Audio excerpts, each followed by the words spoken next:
Olha só, minha cozinheira que o Bolsonaro Caralho! Na posse, Pior né? que essa mina tem cara que cozinha muito bem, mano. Porra, Bolsonaro, mó bronca isso aí, hein, cara. Cadê, Rainy? Caralho, Bolsonaro, roubar a cozinha Tá, vamos é lá. foda. Eu só quero mostrar, esse vídeo aqui não foi... Tá tocando o volume? Não tá. Põe na TV. Na TV? Não. Põe aí. Aumenta o volume aí. Volta aí, Bom, volta. isso aí na minha sala. Para pra pensar. Na minha sala, vídeo que não foi ao ar, mas pra mim é muito revelador, né? Tá tocando? Não tô ouvindo. Não tô Eu tô ouvindo. ouvindo também não. Não tá tocando. Pô, tu é burrão, hein, Jean? Pô, Jean. Caralho. Jean, burrão, hein, Jean? Moral, burrão, mano. Tem essa aqui, ó. Sempre tem uma desculpa. É, mas... Ah, agora Ah. foi. Esse é o candidato que 57 milhões votaram, olha. O Brasil tem tudo para ser uma grande nação. Qual é o seu maior problema? O nosso maior problema é o político. São as indicações políticas. É o toma lá, dá cá. E as consequências desse tipo de fazer política é a ineficiência do Estado e a corrupção. Tem que jogar pesado nessa questão, valorizar a sua Polícia Federal, valorizar o seu Ministério Público, os homens que realmente vão atrás desses que temem roubar a nação. Temos que jogar pesado na questão da educação. Os currículos escolares não podem continuar com ideologia de gênero ou com doutrinação. No tocante à segurança, é a mesma coisa. Você não pode continuar com essa Enfim, esse aí já tá bom já. Esse é lá a sua casa, então, isso aí. Sim, na minha sala. Bom, esse aí... Bom, Esse é o pode Bebiano. pausar. Bom, só pra elucidar, meu irmão, o cara tá no colo do Centrão. Acho Sim, que tá bem cara. configurado que ele é um estelionatário eleitoral. Sim, com certeza. Beleza, mas eu não quero... nós não quero parecer ingênuo, que eu acho que a política é uma casta de anjos ali em prol do Brasil. Mas o Bolsonaro é bem não assim. teve punho firme. Na hora que ele falou, tem que pegar pesado, ele pegou pesado ao contrário. Mas ele fez toda uma articulação para blindar o próprio filho, no caso, que estava incorrendo. Então, O problema é exatamente. que veio à tona isso logo no início do Tinha governo que dele. jogar né? pros leões mesmo que se foda. Deixa o filho se fuder, mano. Se reelegia com 80%. Mas sabe qual que é o enfim, problema? também- mas é que aí se o filho você se tocou num ponto fudesse, ele ia interessante. pegar o Bolsonaro também. Você acha que ele não tá no meio? Você tocou num ponto interessante, jogava pros leões. Eu tinha essa impressão que, pô, talvez ele é o cara, ele é o bastião da moralidade, ele é o arauto da moralidade. Ele vai, de fato, colocar o Brasil nos trilhos éticos, finalmente. Bom, fato é que esse vídeo aqui foi gravado 6 dias antes do Bebiano falecer. A gente tinha ensaiado e tinha feito um dia de gravação, que a gente estava se mudando da minha casa, que é essa aí, e a gente chegou a convocar um grande diretor chamado Bruno Barreto. Ele fez a gravação e estava ensaiando, talvez, promover isso e vender, enfim, criar literalmente um documentário para poder literalmente contar a verdade que aconteceu dentro da minha casa. E muitas pessoas tentam diminuir, dizendo que não, ele foi eleito na esteira, enfim, só das redes sociais, mas ninguém sabe o que foi 55 pessoas trabalhando até 4 horas da manhã numa academia, quando você saiu de 7 segundos para 30 minutos, né? Então, e esse cara, meu irmão, esse cara comeu pedra, eu vi ele padecendo, meu irmão, esse cara me deixou lições humanas perenes, para sempre. Então, qualquer assim, frustração e decepção que eu tenho hoje em dia é 100% em função do que foi feito com ele. Eu vi o calvário que ele teve que enfrentar. E esse momento, ele, por acaso, de todos nós, era eu, ele e meu pai, acho que ele foi o único que gravou um depoimento individual naquele dia. E assim foi feito e acabou que foi muito... ficou para a posteridade, né? Tanto que 6 dias depois ele veio a óbito. Mas nesse momento aqui, acho que revela um pouco dessa dúvida que fica. Será que o Bolsonaro de fato é o La Família é primeiritar, que tem que prevalecer a família? Ou ele seria o cara que teria grandeza e cortaria na própria carne? Uhum. Então acho que esse depoimento é um pouco longo, mas acho que é bem revelador. Eu acho que em primeira mão aqui no Flow, eu estou mostrando aqui. Eu quero ver também, eu tô curioso. Como a gente contou agora há pouco, aqui nessa sala foram feitas as principais filmagens para a campanha. Né? Isso foi feito, na verdade, na pré-campanha, foi feito num diamante gigantesco aqui, uma equipe gigantesca do Franklin. Quem fez a direção foi o Roberto Medina. E o presidente, então, candidato, capitão, se sentava nessa cadeira aqui. E aqui foi feito um material grosso que depois foi usado na campanha, nessa sala aqui. Eu queria mostrar para vocês uma saleta de televisão que tem ali, aqui na casa do Paulo, onde nós tivemos conversas assim muito interessantes, as conversas mais profundas, volta e meia.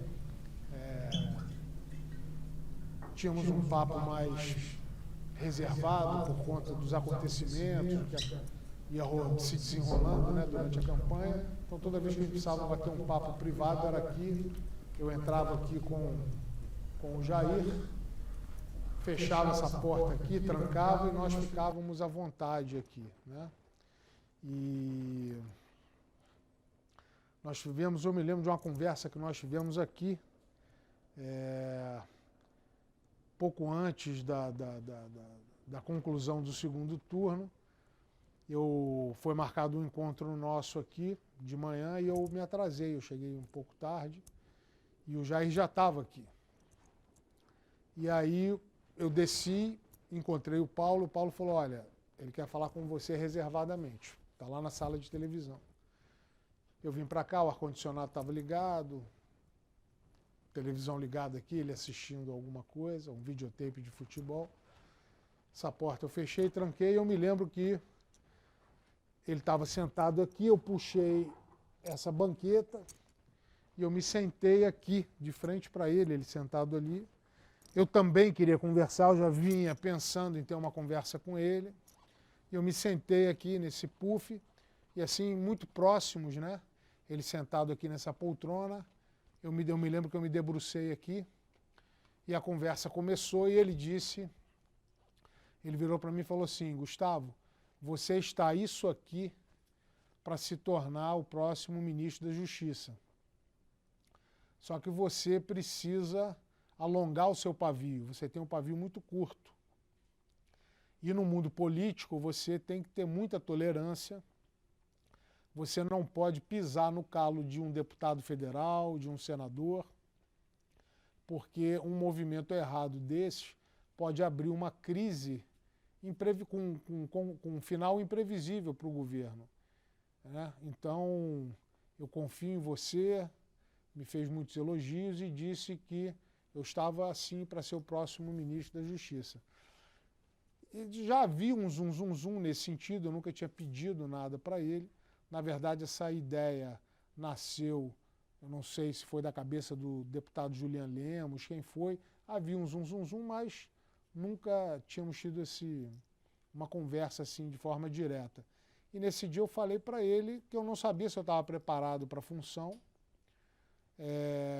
não sabia se era isso que eu queria, não sabia se seria essa a melhor contribuição que eu poderia dar para o meu país e para o governo dele. Botei as mãos assim, uma mão em cada joelho dele aqui e disse assim, capitão, só tem uma coisa que eu lhe peço, eu não faço questão de nada, eu nunca lhe pedi nada, mas tem uma coisa que eu quero lhe pedir, lhe dizer, a única coisa que eu não estou preparado é para ser deixado pelo caminho. Eu gosto de servir, mas eu não estou disposto a ser usado. E em alguns momentos fica uma pulga, uma dúvida, uma pulga atrás da orelha, se eu estou sendo usado ou não, porque eu estou me doando faz 2 anos.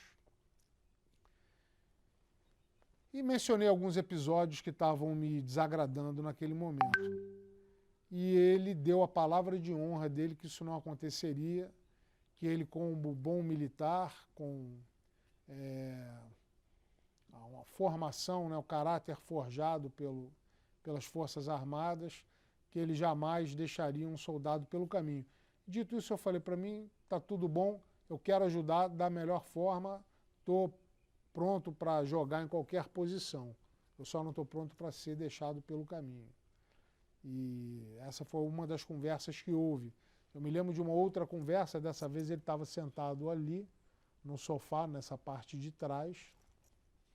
E nesse dia estávamos eu, ele e o hoje deputado Julian Lemos da Paraíba, que foi uma das pessoas que mais se dedicou, que mais ajudou o presidente, mais ajudou o Jair a chegar lá, né? O Julian coordenou a campanha em todo o Nordeste, foi precursor naquela região, que é muito difícil, né? Uma região tradicionalmente do PT. estávamos nós 3 aqui. E num dia anterior, o Carlos tinha irritado muito a todos nós por conta de ataques infundados, gratuitos, que ele tinha feito nas redes sociais em relação a uma série de pessoas, inclusive pessoas da equipe de comunicação, que trabalhavam muito aqui para que o projeto fosse bem sucedido. E o Carlos disparou a metralhadora giratória por conta de ciumeira. E nesse dia o Jair virou para mim e falou assim: "Ô, Gustavo, processa ele. Processa ele." E eu disse para ele: "Capitão, seus filhos não. Os seus filhos não." E ele disse: "Mas o moleque tem que aprender. Está na hora dele aprender." Talvez eu tivesse sido um acerto ter seguido a orientação dele, processado o Carlos, talvez assim ele tivesse tomado um susto, amadurecesse um pouco, porque ele não tem a mínima ideia do mal que ele faz às pessoas.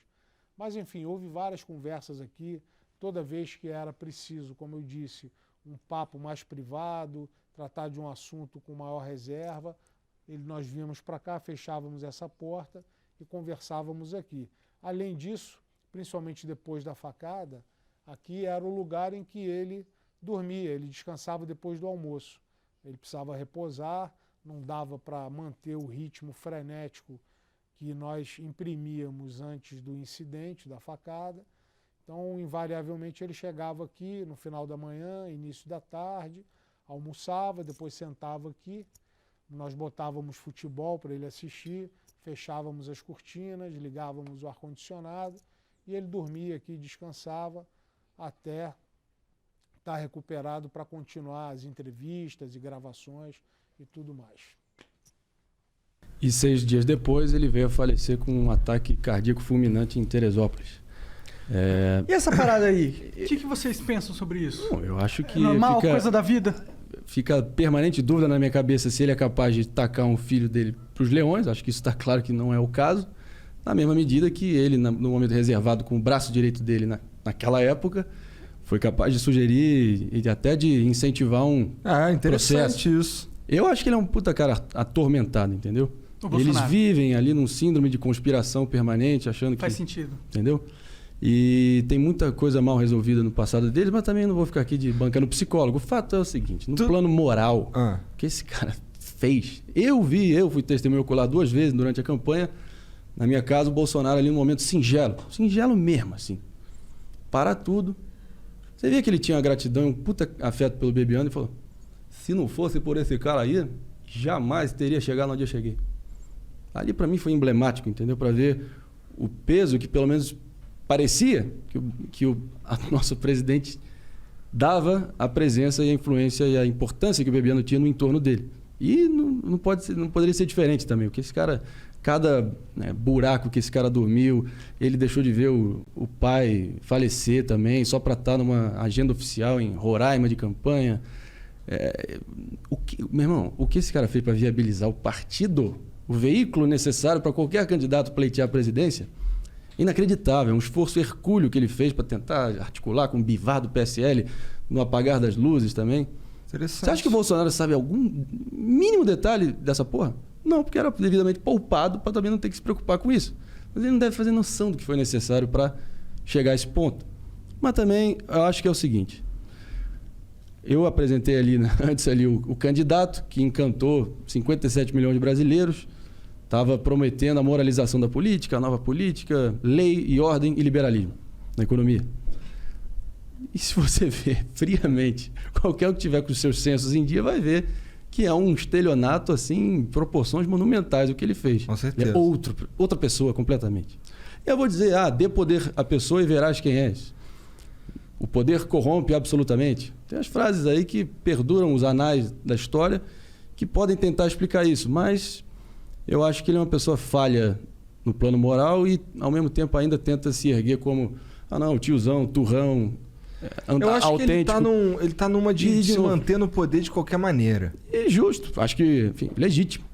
Mas o que foi necessário para ele tentar viabilizar essa situação é que, qualquer um que votou nele, foi o seguinte, 57 milhões de credores do Bolsonaro, tá?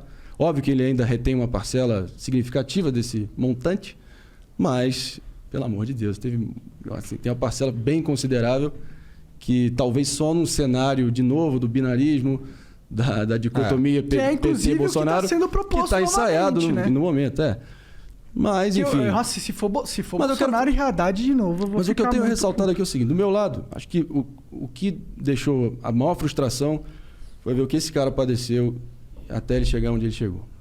Meu irmão, foi desumano. Tu acha que o Bolsonaro deixou ele pelo caminho? Quê? Pô, acho que tá nítido isso. Ele entregou ele pras hienas. Porque supostamente ele estava achando que ele estava confabulando com algum executivo da Globo para tentar fazer uma articulação ali, propositiva para tentar, sabe, remediar ali, ter uma relação institucional que seja com o maior veículo de comunicação do Brasil, que ele não tinha marcado de fato a reunião essa que ele usou de pretexto para dinamitar o Bebiano, que acho que o general Heleno, um mês depois, fez exatamente a mesma reunião. E ele foi achincalhado, jogado para as traças. Enfim, o que eu extraí de toda essa experiência, meu irmão. E, de novo, não tem nenhum ginasiano aqui. Não tem nenhum usa óculos cor-de-rosa achando que vai ser mil maravilhas nem nada. A gente sabe que a política é esporte de contato, mas ao mesmo tempo tem valores humanos básicos, elementares, essenciais, de decência, de mínima gratidão, que ele feriu num grau, meu irmão, que eu nunca vi e espero nunca mais ver na minha vida.